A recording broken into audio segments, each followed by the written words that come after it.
முதலமைச்சர் விஜய்க்கு பூங்கொத்து கொடுத்து அதிமுக தலைவர்கள் வாழ்த்து தெரிவித்து வரக்கூடிய நேரலை காட்சிகளை நாம் பார்த்து கொண்டிருக்கிறோம். தமிழகத்தில் முதலமைச்சராக பதவியேற்றிருக்கக்கூடிய திரு ஜோசப் விஜய் அவர்கள் தமிழகத்தின் முன்னணி அரசியல் கட்சி தலைவர்களை சந்தித்து மரியாதை நிமித்தமாக சந்தித்து வாழ்த்துக்களை பெற்று வருகிறார்.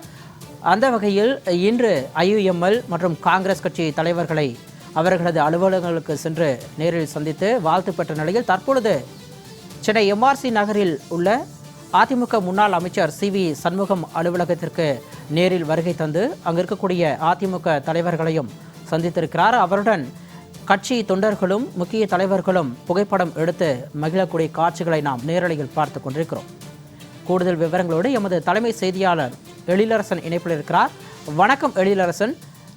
தமிழக முதலமைச்சர் விஜயின் இந்த நகர்வு எத்தகைய தாக்கத்தை அரசியல் வட்டாரத்தில் ஏற்படுத்தியிருக்கிறது? தமிழக வெற்றி கழகம் தேர்தலில் வெற்றி பெற்று 108 அதிபெரும்பான்மை கொண்ட 108 சட்டமன்ற உறுப்பினர்களை கொண்ட கட்சியாக உருவெடுத்த நிலையில அவர்கள் தொடர்ந்து ஆதரவு கோரி வந்தார்கள். அதனுடைய அடிப்படையில் திமுக கூட்டணியில் இருக்கிற கட்சிகள் தான் முதலில் அவருக்கு ஆதரவு வழங்கினார்கள். அதாவது திமுக கூட்டணியில் இடம்பெற்ற காங்கிரஸ் கட்சி தனது 5 சட்டமன்ற உறுப்பினர்களுடைய ஆதரவு மற்றும் இடதுசாரி கட்சிகளுடைய 4 சட்டமன்ற உறுப்பினர்கள் ஆதரவு, விடுதலை சிறுத்தைகளுடைய 2 சட்டமன்ற உறுப்பினர்கள் ஆதரவு பெற்றுத்தான். அது மட்டுமல்ல, ஐயுஎம்எல் இந்திய தேசிய முஸ்லீம் லீக் கட்சியினுடைய ஆதரவு 2 சட்டமன்ற உறுப்பினர்களுடைய ஆதரவு வழங்கினார்கள். அதனுடைய அடிப்படையில 118 என்ற இலக்கத்தை எட்டி தாவேக தமிழக வெற்றி கழகம் ஆட்சியை கைப்பற்றி இருக்கிறது. முதலமைச்சராக விஜயை பதவி பிரமாணம் செய்து வைத்தார் ஆளுநர். இந்த நிலைமையில முதல் நாள் என்று சட்டமன்றத்திற்கு சென்ற முதலமைச்சர் ஜோசப் விஜய் அவர்கள் அங்க அரசு ஆவணங்கள் எல்லாம் கோப்புகள் எல்லாம் அவரு பார்வையிட்டு அதுல கையொப்பம் இடும் வேலைகள்ல ஈடுபட்டாரு. அது மட்டுமல்ல, நேற்றைய முன்தினம் சட்டமன்ற கூட்டம் கூடியது. அதுல சட்டமன்ற எம்எல்ஏக்களாக தேர்வு செய்யப்பட்டவர்கள் சட்டமன்ற உறுப்பினர்களாக பதவி பிரமாணம் செய்து கொண்டார்கள்.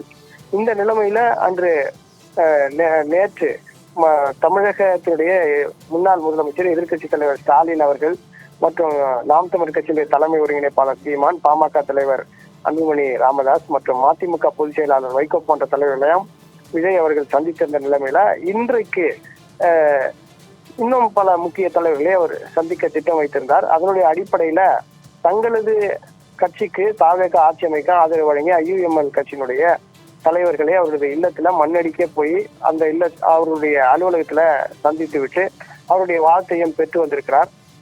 அதற்கு அடுத்தபடியாக ராயப்பேட்டையில் இருக்கிற காங்கிரஸ் கட்சி அலுவலகத்துக்கு சென்று அங்கு காங்கிரஸ் கட்சி தலைவர்களை சந்தித்து அவருடைய வாழ்த்துக்களையும் பெற்று வந்திருக்கிறார். இந்த நிலைமையில்தான் அதிமுக என்பது மிக ஒரு பரபரப்பான சூழ்நிலையை அடைந்திருக்கிறது என்று சொல்லலாம். தமிழக அரசியல்ல மிகப்பெரிய ஒரு கட்சியாக அதிமுக இருந்தது. தமிழகத்துல அதிமுக திமுக என்ற 2 திராவிட பேரியக்கங்கள் தான் கடந்த 56 ஆண்டுகளாக தமிழகத்தை ஆட்சி செய்து வந்திருக்கின்றன. அப்படிப்பட்ட ஒரு இயக்கம் இப்போது சுக்குநூறாக உடைந்து சின்னாபின்னமாக்கி கொண்டிருக்கிற அந்த காட்சிகளை நாம் தமிழகத்துல சந்தித்து வருகிறோம். புரட்சி தலைவி அம்மா அவர்களுடைய மறைவுக்கு பிறகாக அதிமுக என்பது பிளவுபட்டது. எடப்பாடி பழனிசாமி அவருக்கு வேண்டப்பட்டவர்களை மட்டும் கட்சியில் வைத்துக் கொண்டு, அது மட்டுமல்ல, கட்சி முழுவதுமாக தன்னுடைய கட்டுப்பாட்டில் இருக்க வேண்டும் என்பதற்காக சுயநல போக்குடன் அவர் நடந்து கொண்டதனுடைய விளைவாக பல்வேறு முன்னணி தலைவர்கள் எல்லாம் மாற்று கட்சிக்கு சென்று விட்டார்கள். குறிப்பாக செங்கோட்டையனை சொல்லலாம். அவர் தாவேகா என்கிற தமிழக வெற்றி கழகத்திற்கு சென்று இப்போது அந்த இடத்துல அவர் சட்டமன்ற உறுப்பினராக வெற்றி பெற்று அந்த ஆட்சியில ஒரு முக்கியமான அமைச்சராகவே அவர் பொறுப்பேற்று விட்டார். அப்படி இன்னும் பல தலைவர்களை நாம் சொல்லலாம். பல்வேறு கட்சிகளுக்கு, குறிப்பாக திமுக, தாவேகா என பல கட்சிகளுக்கு அவர்கள் சென்று விட்டார்கள். இந்த நிலைமையில தொடர்ந்து அதிமுக கடந்த சட்டமன்ற தேர்தல்கள்ல தொடர் தோல்விகளை சந்தித்து வந்ததனுடைய எதிரொலியாக இனி எடப்பாடி பழனிசாமியை நம்பி பிரயோஜனம் இல்லை. அவர் சரியான கூட்டணிகளை அமைக்க தவறிவிட்டார். கூட்டணிகளை அமைப்பதற்கு கூட அவருக்கு தகுதி இல்லை என்ற குற்றச்சாட்டை கட்சியில் இருக்கிற முக்கிய முன்னாள் அமைச்சர்கள் குரல் எழுப்பி இப்போது அவருக்கு எதிராக போர்க்கொடி தூக்கி இருக்கிறார்கள். அதனுடைய எதிரொலியாக கட்சியினுடைய முன்னாள் அமைச்சரான சி.வி. சண்முகம் மற்றும் எஸ்.பி. வேலுமணி, நத்தம் விஸ்வநாதன் போன்ற பல சி. விஜயபாஸ்கர், முன்னாள் அமைச்சர், சுகாதாரத்துறை அமைச்சராக இருந்தவர் சி. விஜயபாஸ்கர் போன்றவர்களெல்லாம் எடப்பாடி பழனிசாமியை கட்சியினுடைய பொதுச் செயலாளராக இருந்து நீக்க வேண்டும். அது மட்டுமல்ல, கட்சியை காப்பாற்ற வேண்டும் என்றால், அதிமுக தொண்டர்களை காப்பாற்ற வேண்டும் என்றால் எடப்பாடி பழனிசாமி 2 முறை முதலமைச்சராக இருந்த 2 முறை முதலமைச்சராக இருந்த சி.வி. சண்முகம் மற்றும் எஸ்.பி. வேலுமணி அவர்கள் 2 பேரும் கட்சியினுடைய பொதுச் செயலாளராக இருந்து நீக்க வேண்டும். அது மட்டுமல்ல, கட்சியை காப்பாற்ற வேண்டும் என்றால் அதிமுக தொண்டர்களை காப்பாற்ற வேண்டும் என்றால் இந்த கட்சியினுடைய தலைமையாக நீடிக்கக்கூடாது, மாற்று தலைமையை உருவாக்க வேண்டும் என்ற போர்க்குரலை எழுப்பித்தான் இப்போது அதிமுகவிலிருந்து எடப்பாடி பழனிசாமிக்கு எதிரணியாக அவர்கள் திரண்டிருக்கிறார்கள். கிட்டத்தட்ட எடப்பாடி பழனிசாமிக்கு எதிரணியில் நிற்பவர்களுடைய எண்ணிக்கை 30 சட்டமன்ற உறுப்பினர்களாக இருக்கிறது. இந்த நிலைமையில அவர்கள் இன்னைக்கு சட்டமன்ற கூட்டத்தில் கலந்து கொண்டது மட்டுமல்ல, அவர்கள் என்ன சொன்னாங்கன்னா, தாவேகாவுக்கு நாங்கள் எங்களது ஆதரவை நாங்கள் அளிப்போம். நாளைக்கு தாவேகா சட்டமன்றத்துல ஃப்ளோர் டெஸ்டிங் நடத்த போகிறது. அப்பொழுது எங்களது ஆதரவை நாங்கள் தமிழக வெற்றி கழகத்துக்கு நாங்கள் அளிக்க போகிறோம் அப்படின்னு சொல்லியிருந்தாங்க. இந்த நிலைமையில் தான் எடப்பாடி பழனிசாமி ஆதரவாக 17 - 20 சட்டமன்ற உறுப்பினர்கள் இருப்பதாக சொல்லப்படுகிறது. அவர்கள் என்ன சொன்னாங்கன்னா, நாங்க தாவேகாவுக்கு எதிராக வாக்களிக்க போறோம், எங்களது தரப்புல நாங்க சட்டமன்ற குழு தலைவரையும் கொறடாவையும் நியமித்திருக்கிறோம். எனவே கொறடா உத்தரவை மீறி டிவி சண்முகம் தலைமையில திரண்டிருக்கிற சட்டமன்ற உறுப்பினர்கள் தாவேகாவுக்கு ஆதரவு அளித்தா அவர்கள் மீது நாங்க நடவடிக்கை எடுப்போம் அப்படின்னு ஒரு எச்சரிக்கையை விட்டிருக்கிறாங்க. இந்த நிலைமையில் தான் விஜய் அவர்கள் தங்களுக்கு ஆதரவு வழங்க போகிற டிவி சண்முகம் மற்றும் எஸ். வேலுமணி தலைமையில் இருக்கிற அந்த 30 சட்டமன்ற உறுப்பினர்களையும் நேரில் சந்தித்திருப்பது மிக முக்கியத்துவம் வாய்ந்த ஒரு நிகழ்வாக கருதப்படுகிறது. இந்த நிலைமையில எம்ஆர்சி நகரில் இருக்கிற டிவி சண்முகம் அலுவலகத்துல அந்த 30 எம்எல்ஏக்கள் எடப்பாடி பழனிசாமிக்கு எதிராக போர்க்குரல் எழுப்பியிருக்கிற 30 சட்டமன்ற உறுப்பினர்களை நேரடியாக சந்தித்து அவர்களிடத்துல வாழ்த்து பெற்று இருக்கிறார். இப்ப நாம திரையில பார்க்கலாம். முதலமைச்சர் அவர்களுக்கு அவருடைய அருகில முன்னாள் அமைச்சர் எஸ். வேலுமணி நின்று கொண்டிருக்கிறார். அவருக்கு அருகிலேயே மயிலம் சட்டமன்ற உறுப்பினர் டிவி சண்முகம் இருக்கிறார், நத்தம் விஸ்வநாதன் இருக்கிறார், மூர்த்த முன்னாள் அமைச்சர்கள் எல்லாம் இருக்கிறார்கள். அதிமுகவை வழிநடத்திய அதிமுகவை செல்வாக்கு முறை நிகழ்ந்த தலைவர்களாக கருதப்படுவதெல்லாம் இந்த இடத்துல இருக்கிறாங்க. இந்த நிலைமையில லீமா ரோஸ் அவர்கள் சட்டமன்ற உறுப்பினர் அதிமுகவில், அவரும் கூட இப்பொழுது அந்த திரையில பார்க்கிறோம். முதலமைச்சர் விஜய்க்கு அவர் பூங்கொத்து கொடுத்து வாழ்த்து தெரிவித்த அந்த காட்சிகளை பார்க்கலாம்.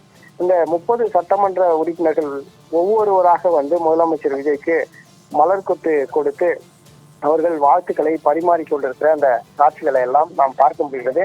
நாளைக்கு ஃப்ளோர் டெஸ்ட் நடைபெற இருக்கிறது.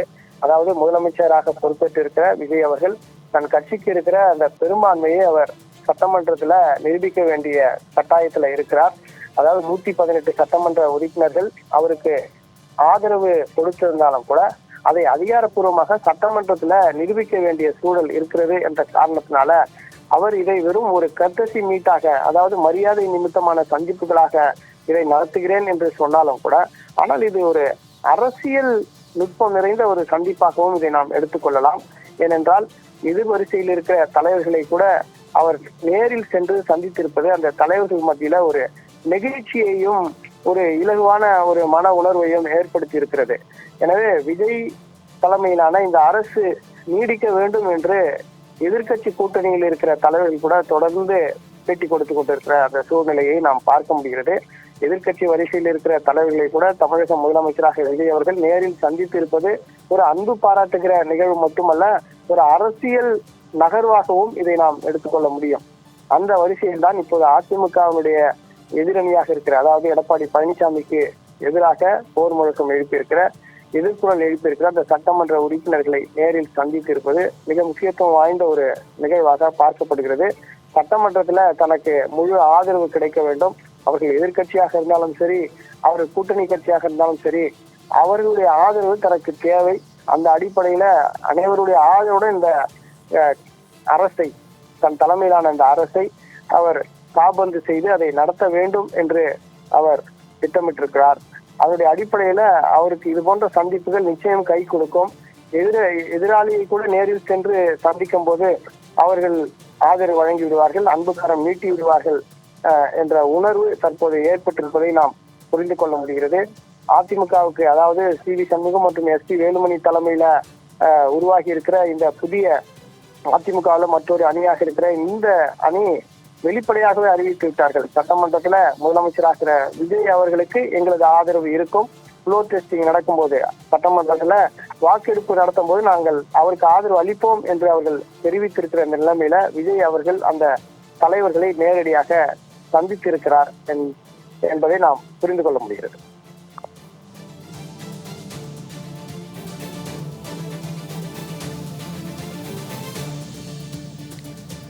விரிவான விவரங்களோடு இணைப்பில் வந்தமைக்கு நன்றி எழிலரசன்.